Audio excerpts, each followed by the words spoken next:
HTML lists.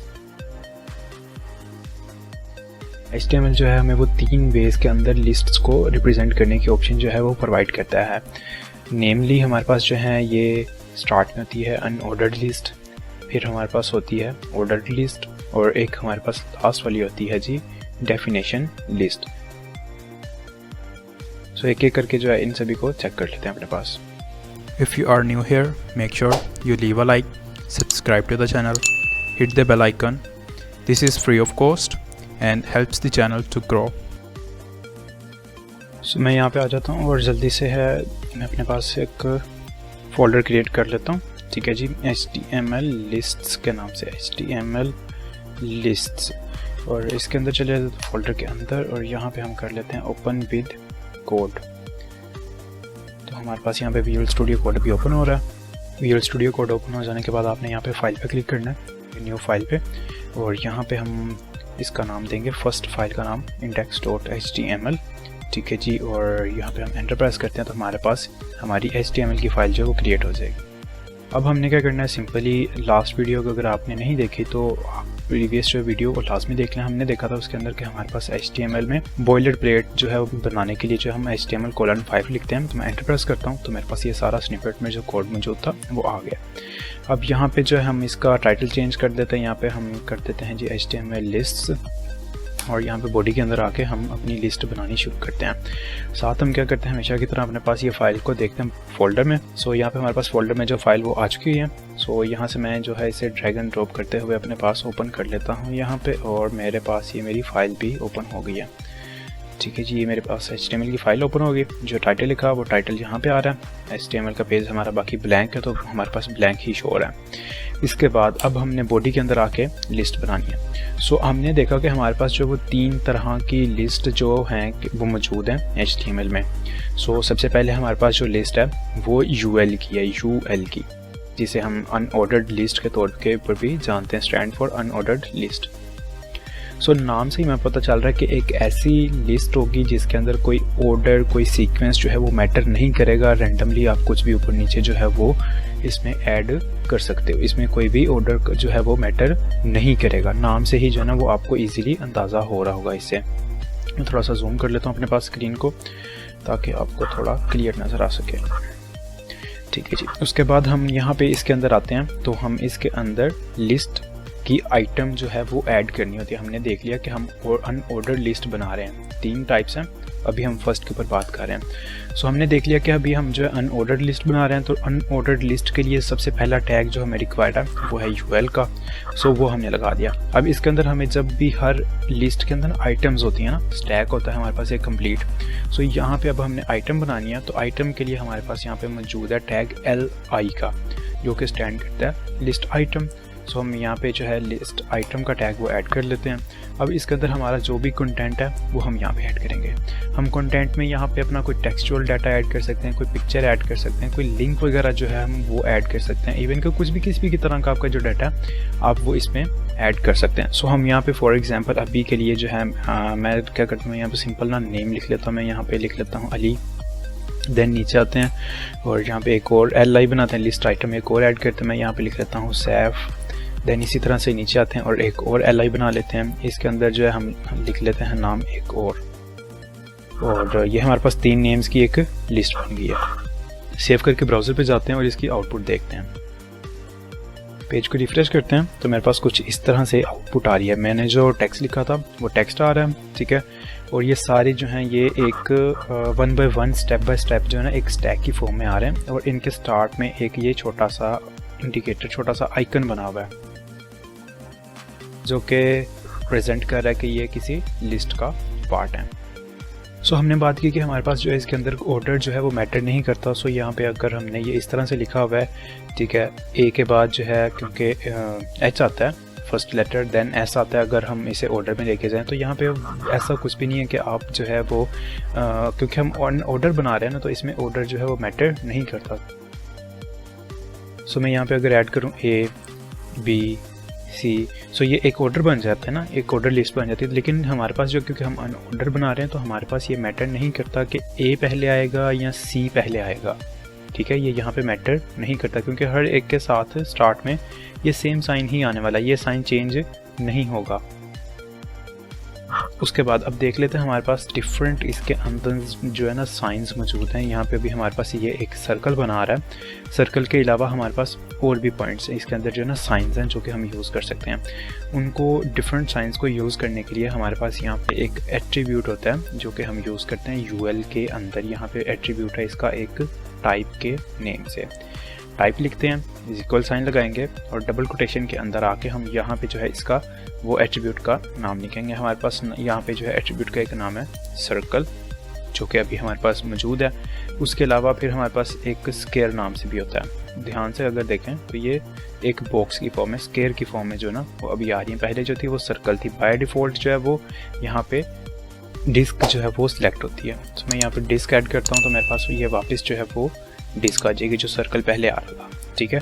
इसी तरह से हमारे पास एक हमने बात की कि हमारे पास डिस्क है, एक हमारे पास जो है स्केयर है जो कि अभी हमने यूज़ किया तो उसकी वजह से हमारे पास स्केयर आ रहा था। उसके बाद हमारे पास एक लास्ट पे यहाँ पे मौजूद है सर्कल। इसके अलावा और भी आप कस्टमर में भी जो वो भी ऐड कर सकते हैं, ठीक है।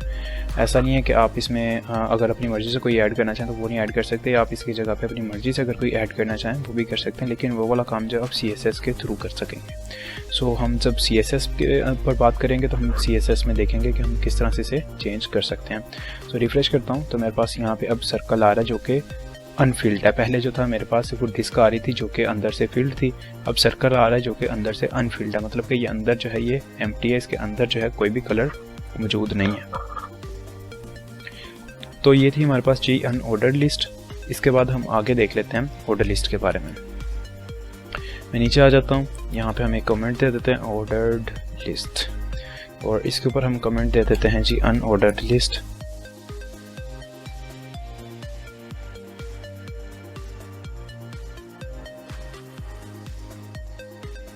क्योंकि अब हम जो है वो बात करें एक ऑर्डर एक सीक्वेंस की। सो इट मीन्स कि यहाँ पे हम जो भी ऐड करेंगे वो किसी ना किसी सीरीज़ में आ रहा होगा। सो उसके लिए हमारे पास जो है यहाँ पे टैग मौजूद है OL का, जो कि हमने स्टार्ट में देखा भी था, ठीक है। यहाँ पे हम OL का टैग यूज़ करते हैं जब भी हमने किसी सीक्वेंस या किसी सीरीज़ के अंदर जो है वो अपना यहाँ पे लिस्ट बनानी होती है उस दौरान। सेम अगेन जो हम यहाँ पे क्या करेंगे कि हम यहाँ पे जो है नाम में लिख लेता हूँ LI ही, यहाँ पे भी हम LI ही यूज़ करेंगे क्योंकि लिस्ट आइटम हमने ऐड करनी है, तो यहाँ पे भी हम LI को ही यूज़ करेंगे। मैं यहाँ पे लिख लेता हूँ जी LI और सेकंड LI बनाते हैं, मैं यहाँ पे लिख लेता हूँ अगेन सैफ। इसके बाद एक और LI जो है वो हम बनाते हैं और इसके अंदर मैं लिख लेता हूँ हमज़ा। 3 होगी, सेव करके चेक करते हैं इसे।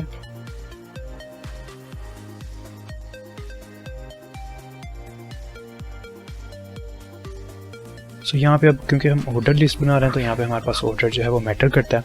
इट मीन्स कि हम यहाँ पे अगर ये लास्ट वाले 2 नाम जो हैं इन्हें यहाँ पे हम स्टार्ट में ऊपर जो है अगर ऐड कर दें तो तब भी इसका ऑर्डर जो है वो सेम रहेगा, लेकिन नेम्स का जो सीक्वेंस है वो चेंज हो जाएगा, ठीक है। इस तरह से कि हमारे पास आती है। अब अगर हम इसको लेके चलें तो हमारे पास जो है ये डिफरेंट ऑर्डर्स मौजूद हैं। ये एक तो हमारे पास ये नंबरिंग में आ रहा है 1 2 3, इसके अलावा हमारे पास जो है और भी जो है डिफरेंट ऑर्डर्स मौजूद हैं। 1 बाय 1 जो है कुछ को देखते हैं हम यहाँ पे आके इसकी टाइप जो है वो लिखेंगे, सॉरी टॉप नहीं, टाइप इज इक्वल साइन। ये देखो हमारे पास जो ये सारी लिस्ट आ रही है। हम यहाँ पे अगर मैं यहाँ पे आई लिखता हूँ तो मेरे पास ये कैपिटल आई की फॉर्म में, यहाँ पे कैपिटल नंबर्स की फॉर्म में ये आएगा इस तरह से।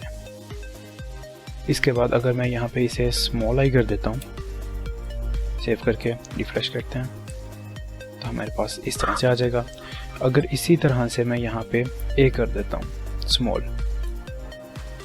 तो मेरे पास ये ABC की फॉर्म में आएगा। अगर इसी तरह से मैं कैपिटल कर दूँ यहाँ पे ए और उसके बाद सेव करके चेक करते हैं तो मेरे पास ये कैपिटल ABC में आ रहा है। अच्छा, अब यहाँ पे एक आपके लिए जो है ना वो टास्क है कि जल्दी से सोचें कि अगर मेरे पास मैंने अपनी लिस्ट जो है 2 सेक्शंस में डिवाइड की हो, मैंने पहले 1 से लेके 7 तक लिस्ट ऐड कर दी थी, अब मैं किसी और जगह पे जो है वही लिस्ट को अपनी कंटिन्यू करना चाह रहा हूँ, मतलब कि मैं 7 से आगे ऑनवर्ड जाना चाह रहा हूँ, ठीक है। तो मैं उसके लिए क्या करूँगा? फॉर एग्ज़ाम्पल अगर मेरे पास यहाँ पर ये एक लिस्ट मौजूद है, मैं यहाँ से इसे कॉपी करता हूँ और मैं यहाँ से नीचे जाके इसे पेस्ट करता हूँ।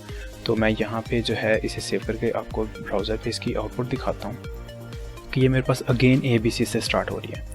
लेकिन अगर मेरे पास एक ऐसा केस आ जाए कि मैंने ये स्टार्टिंग का नंबर जो है वो खुद से देना हो, तो उसके लिए जो हमारे पास यहाँ पे एक स्टार्ट के नाम से भी एट्रीब्यूट मौजूद है जिसे हम यूज़ करेंगे इस तरह के केसेस के लिए। तो मैं यहाँ पे स्टार्ट का एट्रीब्यूट लिखता हूँ, इक्वल साइन डबल कोटेशन देते हैं और यहाँ पे हम आके बताएंगे कि अब जो है जोन सी हम लिस्ट टाइप यूज़ कर रहे हैं, हम लिस्ट टाइप ये वाली कैपिटल जो है ABC वो यूज़ कर रहे हैं। तो इसमें हमने बताना है कि 4th के बाद आके जो है फॉरवर्ड चलना चाहिए। यहाँ पे सेव करते हैं और यहाँ पे ब्राउज़र पे जाके अब इसे रिफ्रेश करते हैं। सो अब जो है मेरे पास ये स्टार्ट में ABC, तो उसके बाद अगेन वो ABC नहीं आ रहा, अब यहाँ पे मेरे पास ये D से स्टार्ट हो रही है, DEF। इसी तरह से सो ऑन आगे मैंने जब भी बनानी है डिफरेंट लिस्ट तो मैं इन्हें इसी तरह से बनाऊंगा कि मैं यहाँ पे से बताऊंगा कि इसने अब स्टार्ट कहाँ से होना है अगर मैं किसी प्रीवियस लिस्ट को कंटिन्यू कर रहा हूँ। अच्छा, हमने 2 देख ली लिस्ट अपने पास ये वाली, इसके बाद हमारे पास एक और लिस्ट यहाँ पर मौजूद है, उसे भी देखते हैं। मैं पहले यहाँ पर नीचे कमेंट देता हूँ, डेफिनेशन लिस्ट। अब देख लेते हैं हमारे पास जो है डेफिनेशन लिस्ट वो क्या चीज़ है। सो हम डेफिनेशन लिस्ट को जो है वो यूज़ करते हैं उन सिनेरियोज़ में जहाँ पे हमने जो है बनाना होता है अपने पास कोई इंसाइक्लोपीडिया टाइप की चीज़ या कोई ऐसी चीज़ डिक्शनरी टाइप की कि हमने जो है किसी शॉर्ट वर्ड के अगेंस्ट कुछ ना कुछ इन्फॉर्मेशन देनी हो। लाइक हम किसी डेफिनेशंस की लिस्ट की बात कर रहे हैं। सो हमने स्टार्ट में लिखा उसका नाम और देन हमने उसके नीचे डेफिनेशन जो है वो लिख ली। फॉर एग्जांपल हमारे पास ईडीएम्स होते हैं तो हमने स्टार्ट में नाम लिखा, देन उस ईडीएम की आगे डेफिनेशन लिख ली। तो हम जो है इन्हें अब यूज़ करके देखते हैं। सो ये हमारे पास जो है कुछ इसके अंदर जो है इंपॉर्टेंट टैग्स मौजूद हैं जिन्हें हम यूज़ करते हैं अपने पास एक अपनी कंप्लीट डेफिनेशन लिस्ट बनाने के लिए। सो स्टार्ट में हमारे पास जो है DL का टैग होता है, उसके बाद हमारे पास DT का टैग होता है जो कि हमारी टर्म को डिफाइन करता है, और लास्ट पे हमारे पास जो है वो DD का टैग होता है जो कि हमारी डेफिनेशन को जो है उसको डिफाइन करता है। एंड पे हम जो है अपना DL का जो टैग होता है उसे हम क्लोज कर देते हैं, सिंपल। सो हम जो है अब इसे वो यूज़ करके देख लेते हैं अपने पास। मैं इसे डिलीट करता हूँ यहाँ से और अब आपको यहाँ पे यूज़ करके दिखाता हूँ कि हम इसे किस तरह से अपने यूज़ कर पाएंगे। सो हमने जैसे बात की, सबसे पहले हमारे पास जो है DL का टैग होता है, तो सबसे पहले हम यहाँ पे DL का टैग लगाएंगे। DL का टैग लगाने के बाद हमने क्योंकि अब इसकी स्टार्ट की हेडिंग जो है टर्म अपनी वो डिफाइन करनी है, तो उसके लिए हम DT का टैग जो है वो लगाएंगे। सो यहाँ पे हम जो है लिख लेते हैं टर्म, और इसके बाद हम जो है यहाँ पे अपने पास DD का टैग लगाएंगे जो कि हमारी डिफाइन करेगा इस टर्म को। ठीक है, इसके रिलेटेड जो भी हम यहाँ पे लिखेंगे वो हमारे पास यहाँ पे उसे डिफाइन करेगा। For example this is a term, मैं एक डमी कंटेंट जस्ट लिख रहा हूँ इस तरह से। उसके बाद अगर मुझे एक और बनानी है तो मैं अगेन इसे कॉपी कर पेस्ट यहाँ से करके आपको दिखाता हूँ। मैं इस तरह से इसे नीचे ऐड कर देता हूँ। हमारे पास अब ये 2 टर्म्स बन गई हैं। यहाँ पे हम लिख लेते हैं टर्म 1 और यहाँ पे लिख लेते हैं हम टर्म 2। सेव करके ब्राउज़र पे आपको दिखाता हूँ। सो हमारे पास ये इस तरह से इसकी जो है वो आउटपुट आ रही है। लेकिन यहाँ पे जो है मेरे पास ये भी सेम और ये भी जो है वो सेम ही फ़ॉन्ट में आ रहा है। सो इस चीज़ को जो है हमारे पास बोल्ड होना चाहिए, तो इसके लिए हमारे पास डिफरेंट वेज मौजूद हैं। हम यहाँ पे स्टाइल का एट्रीब्यूट जो है उसे यूज़ कर सकते हैं। स्टाइल का एट्रीब्यूट अगर आप नहीं यूज़ करना चाह रहे, उसके थोड़ा सा अगर आपको हेजिटेशन के किस तरह से वर्क करता है, तो आप यहाँ पे B का टैग इस B यूज़ कर सकते हो, जिसे हमने प्रीवियस वीडियोज़ में देखा था। अगर आपको नहीं पता किस तरह से वर्क करता है तो आप प्रीवियस वीडियो जाके लास्ट में चेक करें। सो यहाँ पे मैं इसे पेस्ट कर देता हूँ। इसी तरह से मैं टर्म 2 को जो है वो यहाँ से कट करता हूँ और इसे B के टैग के अंदर जो है पेस्ट कर देता हूँ। सेव करके ब्राउज़र पे चेक करते हैं तो मेरे पास अब जो है ये थोड़ा सा बोल्ड नज़र आ रहा है। अब मुझे लग रहा है कि हाँ ये कोई टर्म है और उसके रिलेटेड जो है यहाँ पे कुछ ना कुछ ये डेफिनेशन लिखी हुई है। सो इस तरह से हमारे पास जो है ये लास्ट वाली लिस्ट जो है वो वर्क करती है। सो उम्मीद करता हूँ आप लोगों को समझ आई होगी। अगर कोई किसी भी किस्म की कन्फ्यूजन हो तो आप लोग जो है कमेंट्स में मुझसे पूछ सकते हो। Thanks for watching.